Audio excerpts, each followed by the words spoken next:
Raynham Hall é uma magnífica casa de campo com aproximadamente 400 anos de história, situada em Norfolk, Inglaterra.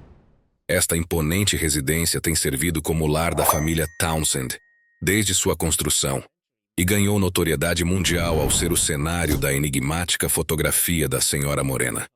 Originalmente erguida em 1619 por Sir Roger Townsend e concebida pelo renomado arquiteto Inigo Jones, a mansão posteriormente recebeu amplas reformas e adições interiores realizadas por William Kent.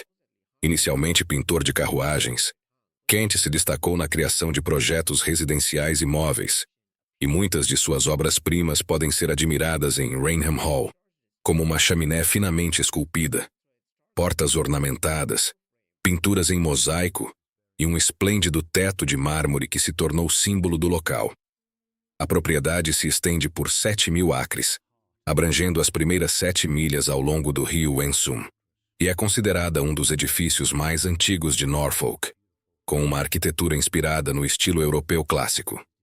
Há mais de 4 séculos, Raynham Hall é a morada dos Townsend, tendo como morador mais ilustre Charles Townsend, o segundo visconde, que residiu na mansão entre 1674 e 1738.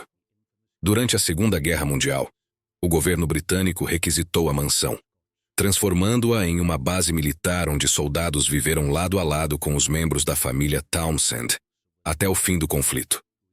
Em 19 de setembro de 1936, enquanto estavam em missão na propriedade, os fotógrafos Indre Shira e o capitão Proven capturaram o que se tornou uma das imagens mais icônicas do paranormal, uma figura espectral que desliza lentamente por um corredor.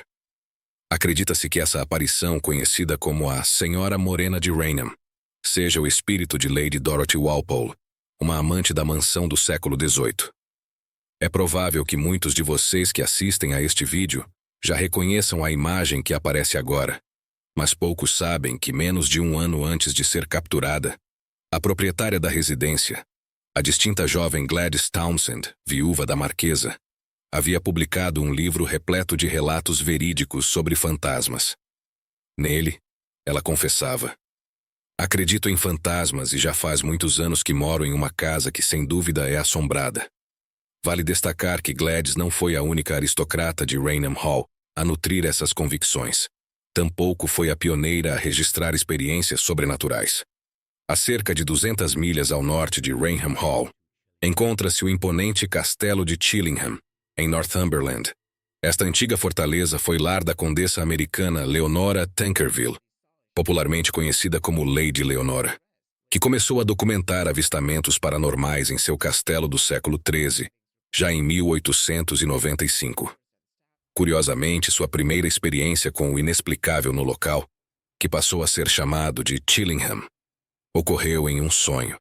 Meses antes de se estabelecer definitivamente no castelo, ela sonhou que seu cunhado falecido, um homem que jamais conhecera pessoalmente, mas cujo rosto reconhecia pelas fotografias, a aguardava nos portões, sinalizando que em breve ele retornaria à sua antiga morada. Quando finalmente ela visitou o castelo de verdade, Lady Leonora comentou consigo mesma: "Embora esta seja a segunda vez que me aproximo dos portões de Chillingham, é a primeira vez que realmente adentro o lugar." Em 1925, ela chegou a compilar material paranormal suficiente para preencher um guia inteiro dedicado aos mistérios do castelo. Tanto Gladys quanto Lady Leonora demonstravam um profundo fascínio pelo sobrenatural, alinhado ao interesse fervoroso pelo espiritismo, que na época estava em voga.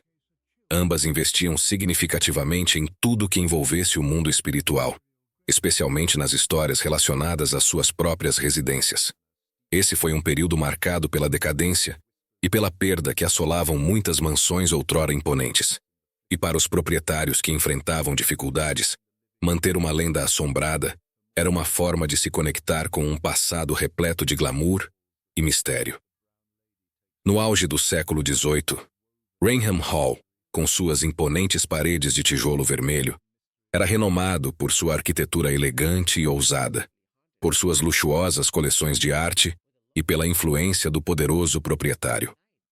Originalmente construída no início do século XVI, a residência passou por uma expansão no século seguinte, quando o célebre arquiteto William Kent, sob a direção de Charles Townshend, o segundo visconde e então líder da Câmara dos Lordes, transformou o salão principal em uma verdadeira obra-prima da elegância e do design. Infelizmente, ao final do século XIX, Raynham Hall atravessava uma fase de grande decadência.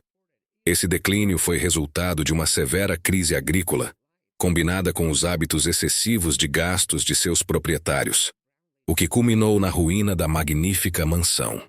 Em 1899, John, o sexto Marquês de Townshend, herdou a propriedade já falida. Essa situação o forçou a adotar medidas drásticas, como a venda da preciosa coleção de arte da família, o aluguel de partes do salão e até a busca por uma esposa abastada. O que se concretizou quando, em agosto de 1905, ele se casou com Gladys Sutherest, filha de um advogado de grande sucesso. Somente após o falecimento do Marquês, em 1921, a família Townshend conseguiu recuperar seu prestígio, e a marquesa viúva assumiu a árdua missão de restaurar Raynham Hall à sua antiga glória. Desde o início, ela se encantou com os contos envolvendo a antiga senhora da casa, cujos rumores persistiam entre os moradores. Segundo o folclore, Lady Dorothy, irmã de Robert Walpole, viveu um casamento profundamente infeliz com o segundo visconde Townshend. Enquanto alguns afirmam que ela foi infiel, outros atribuem seu infortúnio aos hábitos extravagantes de consumo que teriam irritado os viscondes. Independentemente dos detalhes, Lady Dorothy faleceu sob circunstâncias extremamente misteriosas, o que explicaria por que seu espírito parece ainda perambular pelos amplos terrenos de Raynham Hall.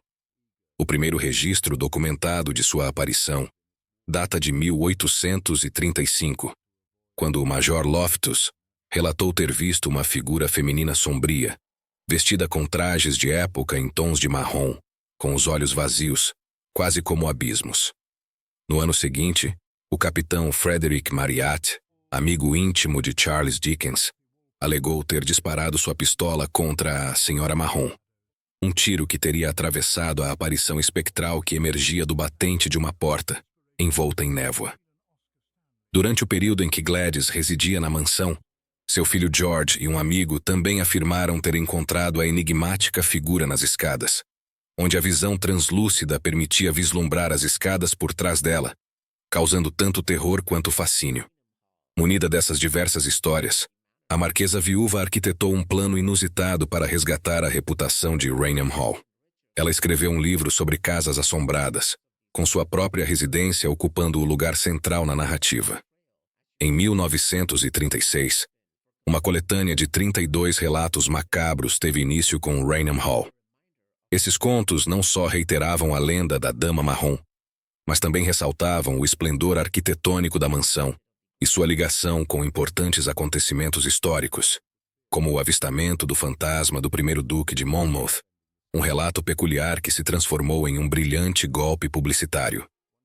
A fusão dessa narrativa com a célebre fotografia do fenômeno reposicionou a casa no cenário cultural, estabelecendo seu lugar no imaginário coletivo. Enquanto isso, em Northumberland, Lady Leonora estava se adaptando à sua nova residência, o Castelo de Chillingham, uma fortaleza medieval transformada em uma elegante casa de campo, situada próxima à fronteira escocesa. Imagino que o local tenha sido um verdadeiro choque para Leonora von Martha, uma professora de música que levava uma vida relativamente tranquila nos Estados Unidos, até conhecer seu futuro marido, o Sr. George Bennet, que viria a ser o 7º conde de Tankerville em Nova York, em 1884. O castelo para o qual George conduziu sua noiva encontrava-se em péssimo estado, evidenciando os enormes gastos extravagantes que, no passado, foram aplicados no castelo de Chillingham. Esses investimentos foram feitos com a expectativa de receber visitas reais, como na construção do imponente grande salão em homenagem ao sexto de James, datado de 1603, e na opulenta reforma realizada 2 séculos depois para o futuro Eduardo, o VII.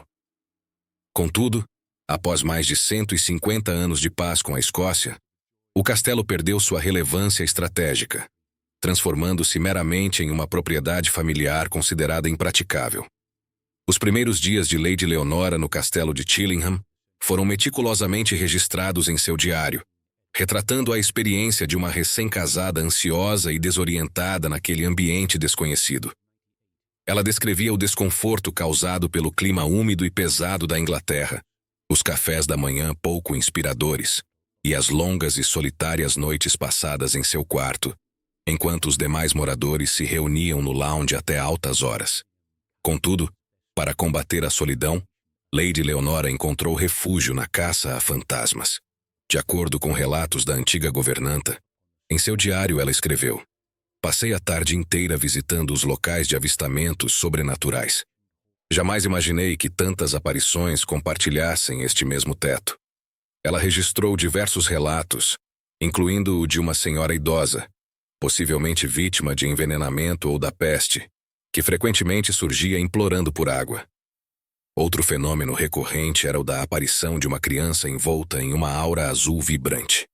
Havia também o relato de uma senhora fantasma, cuja presença era anunciada pelo delicado aroma de água de rosas, e que, curiosamente, era descrita com um tom cinza, diferindo do habitual marrom.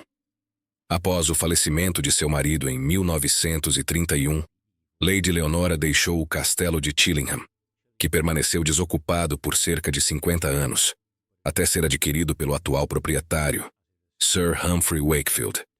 Este rapidamente percebeu o potencial de explorar a rica e assombrosa história do castelo, promovendo-o como o mais assombrado da Inglaterra.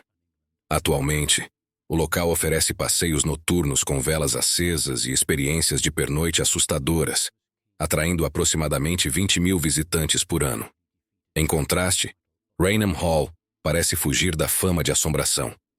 Nos poucos dias em que está aberto ao público, os visitantes são incentivados a admirar sua bela arquitetura, ao invés de se focarem em lendas sobre presenças espectrais. Agradeço por ter acompanhado esta edição do News Web Doc. Espero sinceramente que tenham apreciado. Se gostaram, não se esqueçam de curtir, compartilhar e se inscrever no canal. Fiquem seguros, tenham bons sonhos e até o próximo vídeo.